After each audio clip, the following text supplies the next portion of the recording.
India Legal presents Courts Roundup.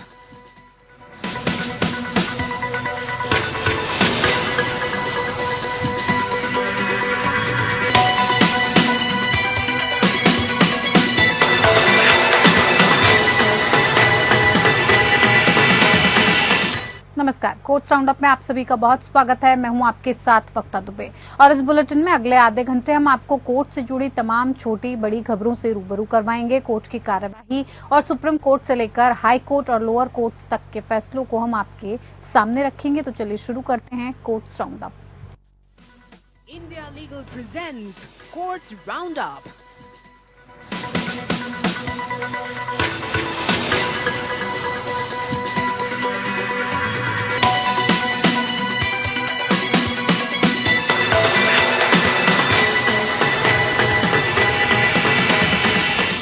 Delhi के मुख्यमंत्री अरविंद केजरीवाल की याचिका पर दिल्ली हाईकोर्ट ने सीबीआई को नोटिस जारी कर जवाब मांगा है। दिल्ली हाईकोर्ट मामले पर 17 जुलाई को अगली सुनवाई करेगा। दरअसल आबकारी नीति घोटाले के मामले में सीबीआई द्वारा की गई गिरफ्तारी को दिल्ली के मुख्यमंत्री अरविंद केजरीवाल ने हाईकोर्ट में चुनौती दी है। सीबीआई को 7 दिनों में अरविंद केजरीवाल की याचिका पर जवाब दाखिल करने को कहा गया है। उसके 2 दिनों बाद में केजरीवाल की तरफ से सीबीआई के जवाब पर केजरीवाल को अपना जवाब दाखिल करना होगा। मामले पर सुनवाई के दौरान केजरीवाल के लिए पेश वकील अभिषेक मनु सिंघवी ने सीबीआई की गिरफ्तारी पर सवाल उठाते हुए ये कहा कि 6 महीने पहले समन किया गया था और 23 जून को गिरफ्तार कर लिया गया, जिसकी वजह से इसकी अब कोई जरूरत नहीं थी। अभिषेक मनु सिंघवी ने दलील दी कि 2022 में दर्ज मामले पर 2024 में पूछताछ की गई। उन्होंने कहा कि केजरीवाल का गिरफ्तारी मेमो में केजरीवाल की गिरफ्तारी की अनिवार्यता सिर्फ 5-6 लाइन की है।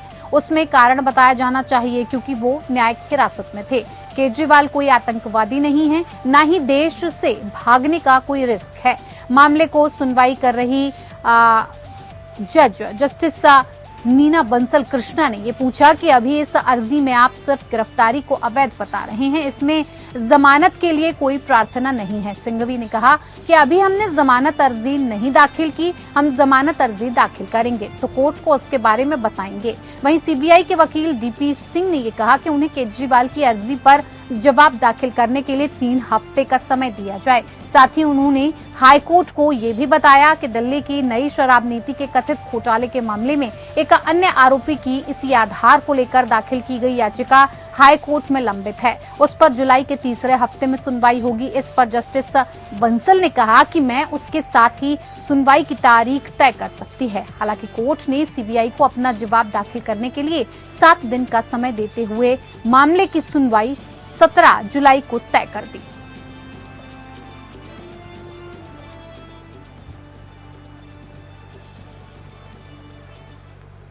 सीजेआई डीवाई चंद्रचूड़, जस्टिस जेबी पारदीवाला और मनोज मिश्रा की सुप्रीम कोर्ट की बेंच 8 जुलाई को नेशनल टेस्टिंग एजेंसी या एनटीए द्वारा आयोजित नीट यूजी 2024 परीक्षा में कथित कदाचार और अनियमितताओं को चुनौती देने वाली याचिकाओं पर सुनवाई करेगी। मामले में सीजेआई डीवाई चंद्रचूड़ की अगुवाई वाली बेंच के समक्ष सूचीबद्ध है।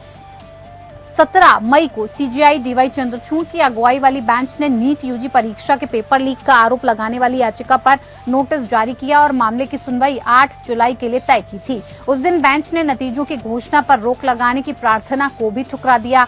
4 जून को नीट यूजी के नतीजे घोषित होने के बाद एनटीए द्वारा अपनाई गई प्रक्रिया की निष्पक्षता, 1563 उम्मीदवारों को ग्रेस मार्क्स दिए जाने के मुद्दे और परीक्षा के संचालन की सीबीआई जांच की आवश्यकता पर चिंता जताते हुए कई याचिकाएं दायर की गईं। साथ ही नीट यूजी को नए सिरे से आयोजित करने की प्रार्थना की गई।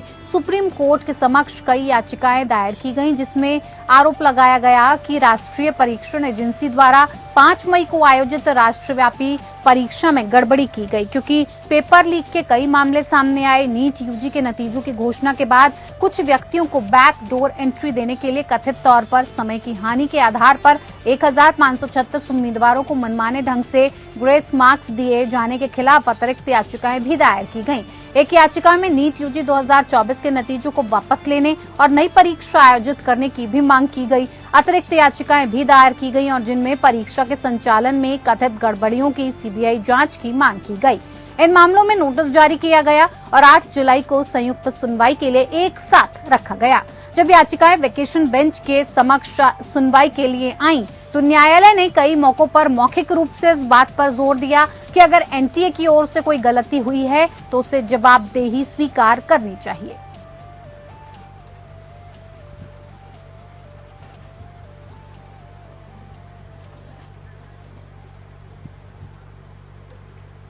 इलाहाबाद हाईकोर्ट ने ये कहा है कि उत्तर प्रदेश में एससी, एसटी और आर्थिक रूप से कमजोर लोगों का ईसाई धर्म में अवैध धर्मांतरण बड़े पैमाने पर किया जा रहा है। इसे तत्काल रोका जाना चाहिए। लालच देकर धर्म बदलने का खेल जारी रहा तो देश की बहुसंख्यक आबादी एक दिन अल्पसंख्यक बन जाएगी। न्यायमूर्ति रोहित रंजन अग्रवाल ने उत्तर प्रदेश विधि विरुद्ध धर्म संपरिवर्तन प्रतिषेध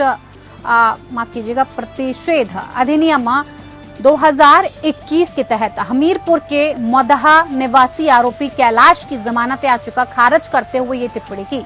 कैलाश पर अवैध रूप से धर्म परिवर्तन कराने की धाराओं में मुकदमा दर्ज कराया गया था। शिकायतकर्ता रामकली प्रजापति ने एफआईआर में ये कहा था कि उसके भाई रामफल को कैलाश घर से दिल्ली में एक सामाजिक समारोह में भाग लेने के लिए ले गया था।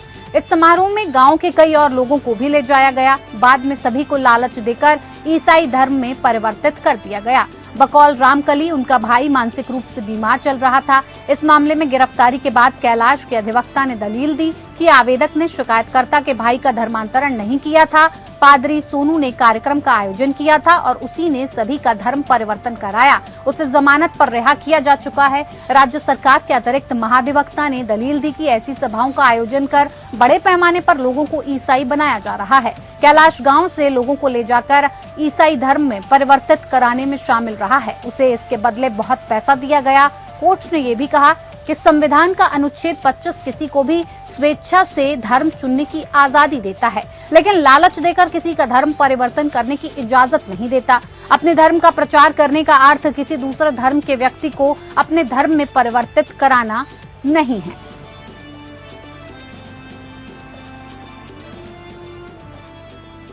दिल्ली हाईकोर्ट ने कहा कि यौन हिंसा के आरोपों से जुड़े आपराधिक मामलों को मौद्रिक भुगतान के आधार पर रद्द नहीं किया जा सकता। इससे ऐसा करने से ये माना जाएगा कि न्याय बिकाऊ है। जस्टिस स्वर्णकांता शर्मा ने बलात्कार के आरोपी द्वारा दायर याचिका खारिज करते हुए ये टिप्पणी की, जिसमें महिला द्वारा दर्ज की गई एफआईआर रद्द करने की मांग की गई थी। याचिका इस आधार पर दायर की गई कि मामला पक्षों के बीच सौहार्दपूर्ण ढंग से सुलझा लिया गया और वो 1.5 लाख रुपए में अपने दावों का निपटान करने के लिए सहमत हो गई। महिला जो तलाकशुदा है और उसका बच्चा भी है, उसने आरोप लगाया कि आरोपी ने खुद को तलाकशुदा के रूप में गलत तरीके से पेश किया और शादी के झूठे बहाने के तहत उसके साथ यौन हिंसा और यौन संबंध बनाए। अदालत ने कहा कि अत्यधिक यौन हिंसा और धमकियों के गंभीर आरोपों के बावजूद अभियोक्ता ने ये कहा कि एफआईआर गुस्से में दर्ज कराई गई और वो चाहती है कि उनके परिवारों के हस्तक्षेप के बाद मामला रद्द कर दिया जाए। इसने आगे ये भी कहा कि पक्षों द्वारा किया गया समझौता ज्ञापन पारिवारिक हस्तक्षेप के माध्यम से गलतफहमी के समाधान का परिणाम नहीं है, बल्कि 12 लाख रुपए की राशि का आदान प्रदान है, जिसका उद्देश्य प्राथमिकी को रद्द करना है। वहीं अदालत ने कहा कि इस न्यायालय की राय है कि यौन हिंसा के आरोपों से जुड़े आपराधिक मामलों को मौद्रिक भुगतान के आधार पर रद्द नहीं किया जा सकता, क्योंकि ऐसा करने का अर्थ होगा कि न्याय बेचा जा रहा है। जस्टिस शर्मा ने कहा कि मामला एफआईआर रद्द करने योग्य नहीं है, लेकिन ये निर्धारित करने के लिए एक परीक्षण की आवश्यकता है कि क्या आरोपी ने अपराध किया है या क्या शिकायतकर्ता ने झूठी शिकायत दर्ज कराई है और फिर 1.5 लाख रुपए स्वीकार करके मामले को निपटाने की कोशिश की है। अदालत ने कहा, इस न्यायालय का मानना है कि बिना सुनवाई के एफआईआर रद्द करने से सच्चा न्याय और न्याय के उद्देश्य पूरे नहीं होंगे, बल्कि वास्तविक अपराधी चाहे वो आरोपी हो या शिकायतकर्ता का निष्पक्ष पता लगाने के लिए सुनवाई करके ही न्याय होगा।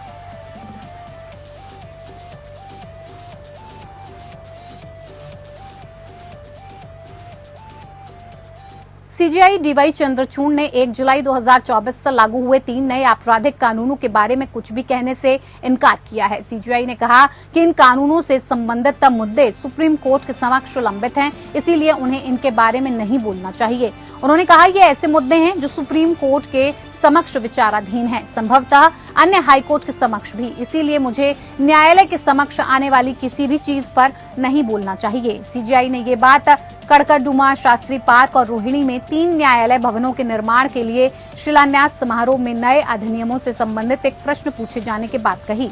कानून अर्थात भारतीय न्याय संहिता, भारतीय नागरिक सुरक्षा संहिता और भारतीय साक्ष्य अधिनियम ने 1 जुलाई 2024 से भारतीय दंड संहिता, दंड प्रक्रिया संहिता और भारतीय साक्ष्य अधिनियम की जगह ले ली। हाल ही में इन आपराधिक कानूनों की व्यवहार्यता का आकलन करने और उनकी पहचान करने के लिए एक्सपर्ट कमेटी गठित करने के निर्देश जारी करने की मांग करते हुए जनहित याचिका सुप्रीम कोर्ट के समक्ष दायर की गई। इससे पहले सुप्रीम कोर्ट ने नए आपराधिक कानूनों को चुनौती देने वाली जनहित याचिका पर विचार करने से इनकार किया था। कोर्ट ने कहा था कि ये कानून लागू नहीं है। 19 मई को सुप्रीम कोर्ट ने नए आपराधिक कानूनों को चुनौती देने वाली एक और जनहित याचिका को ये कहते हुए खारिज कर दिया कि याचिका को लापरवाही से तैयार किया गया। अप्रैल में सार्वजनिक कार्यक्रम को संबोधित करते हुए सीजेआई डीवाई चंद्रचूड़ ने टिप्पणी की कि नए कानून तभी सकारात्मक प्रभाव पैदा करेंगे जब बुनियादी ढांचे के विकास और फॉरेंसिक विशेषज्ञों और जांच अधिकारियों की क्षमता निर्माण के लिए आवश्यक निवेश जल्द से जल्द किया जाएगा।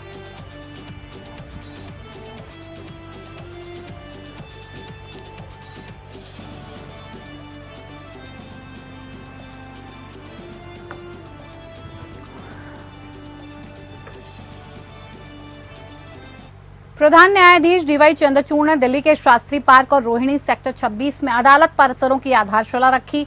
दिल्ली सरकार ने मार्च में पेश किए गए अपने बजट में इन तीनों कोर्ट बिल्डिंग की योजना को शामिल किया था। कोर्ट की नई बिल्डिंग में कई तरह की सुविधा होगी। कोर्ट के तीनों बिल्डिंग में 500 से ज्यादा वकीलों के चैम्बर और 1000 से ज्यादा गाड़ियों के लिए पार्किंग की सुविधा होगी। दिल्ली हाईकोर्ट के कार्यवाहक चीफ जस्टिस मनमोहन ने ये कहा कि रोहिणी, शास्त्री पार्क और कड़कड़डुमा में 3 नए न्यायालय परिसरों का शिलान्यास समारोह न्याय के द्वार पहल को प्राप्त करने की दिशा में एक महत्वपूर्ण कदम है।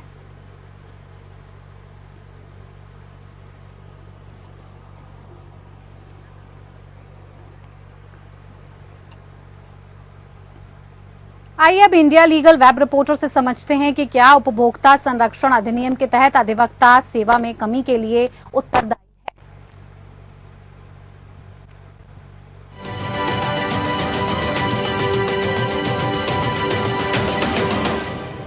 क्या एडवोकेट्स को सर्विस डेफिशिएंसी के लिए अकाउंटेबल बनाया जा सकता है? हाँ, एडवोकेट्स को सर्विस डेफिशिएंसी के लिए अकाउंटेबल बनाया जा सकता है, लेकिन कंज्यूमर प्रोटेक्शन एक्ट के अंडर नहीं। सुप्रीम कोर्ट ऑफ इंडिया ने इस केस में ये डिसाइड किया कि लॉयर्स कंज्यूमर प्रोटेक्शन एक्ट के अंडर नहीं आते और कंज्यूमर कोर्ट्स में डेफिशिएंसी इन सर्विस के लिए सू नहीं किए जा सकते। कोर्ट ने कहा कि एडवोकेट की सर्विस हायर या अवेल करना एक पर्सनल सर्विस का कॉन्ट्रैक्ट होता है जो एक्ट के अंडर सर्विस की डेफिनेशन से एक्सक्लूडेड है। लीगल प्रोफेशन यूनिक है और इसका काम स्पेशलाइज्ड होता है जो दूसरे प्रोफेशन से कंपेयर नहीं किया जा सकता। लेकिन बार काउंसिल ऑफ इंडिया और स्टेट बार काउंसिल्स के पास पावर है एडवोकेट्स के अगेंस्ट कंप्लेंट्स डील करने के लिए। अगर प्रोफेशनल मिसकंडक्ट की कंप्लेंट है जिसमें नेग्लिजेंस केसेस भी इंक्लूड हो सकते हैं तो इन बॉडीज के थ्रू एड्रेस किया जा सकता है। इससे इंश्योर होता है कि एडवोकेट्स कंज्यूमर प्रोटेक्शन लॉ का सब्जेक्ट नहीं है।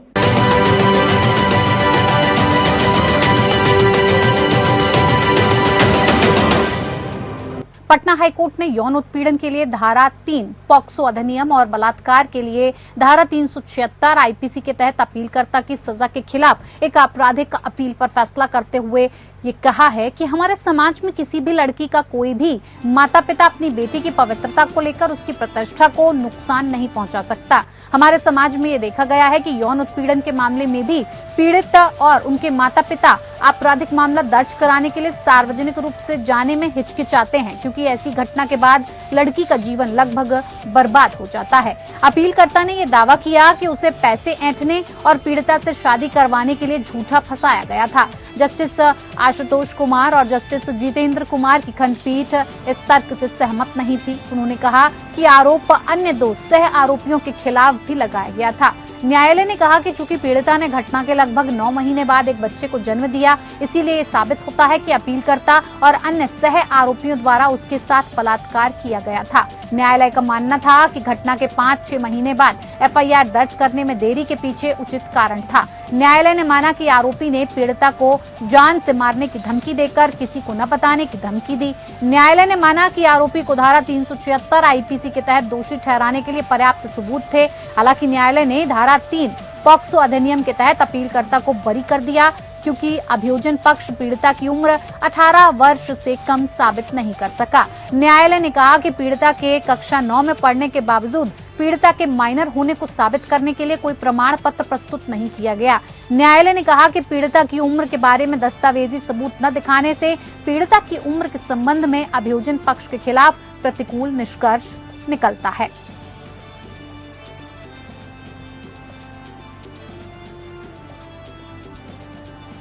सीबीआई मामलों को संभालने वाली मुंबई की एक विशेष अदालत ने हाल ही में 180 करोड़ के ऋण चूक का मामले में किंगफिशर एयरलाइंस के पूर्व मालिक और भगौड़े व्यवसायी विजय माल्या को गिरफ्तार करने के लिए गैर जमानती वारंट जारी किया। ये देखते हुए कि माल्या के खिलाफ कई अन्य गैर जमानती वारंट जारी किए गए हैं और उनके साथ ही उनकी भगौड़ा स्थिति पर भी विचार करते हुए विशेष न्यायाधीश एसपी नायक निम्बालकर ने ये कहा है कि माल्या की उपस्थिति सुनिश्चित करने के लिए उनके खिलाफ एक खुला गैर जमानती वारंट जारी करना आवश्यक है।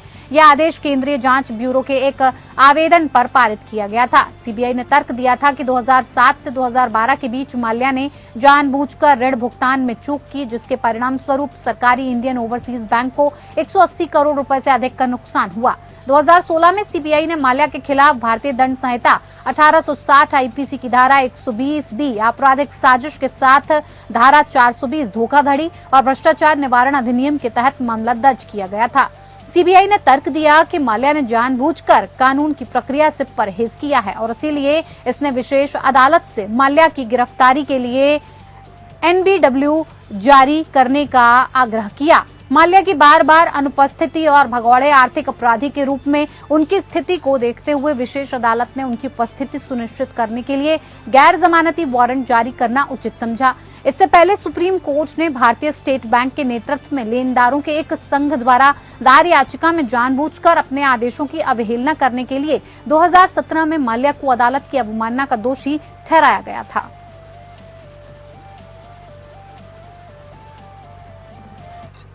अमेरिकी सुप्रीम कोर्ट ने डोनाल्ड ट्रंप को बड़ी राहत देते हुए एक ऐतिहासिक फैसले में ये कहा कि राष्ट्रपति रहते हुए लिए गए कई फैसलों या कृत्यों के लिए उन पर कानूनी कार्रवाई नहीं की जा सकती। डोनाल्ड ट्रंप पर राष्ट्रपति रहते हुए 2020 के चुनाव नतीजों को पलटने की साजिश रचने का आरोप था, जब उनके समर्थकों ने अमेरिकी संसद कैपिटल हिल पर धावा बोल दिया था।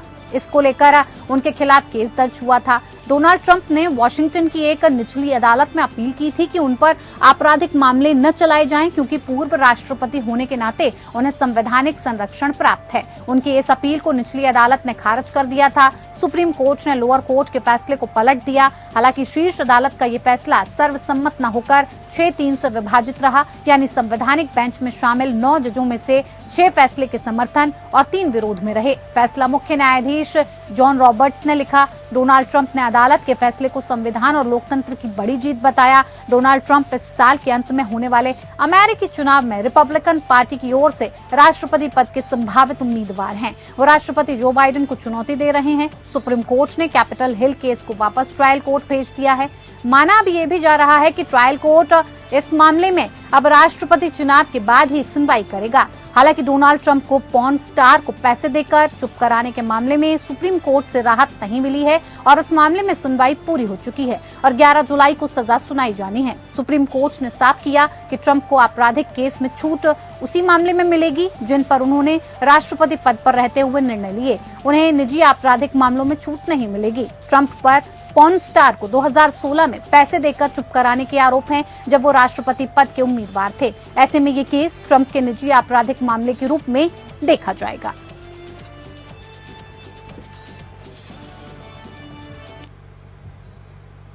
चलिए इस बुलेटिन में इतना ही। नमस्कार।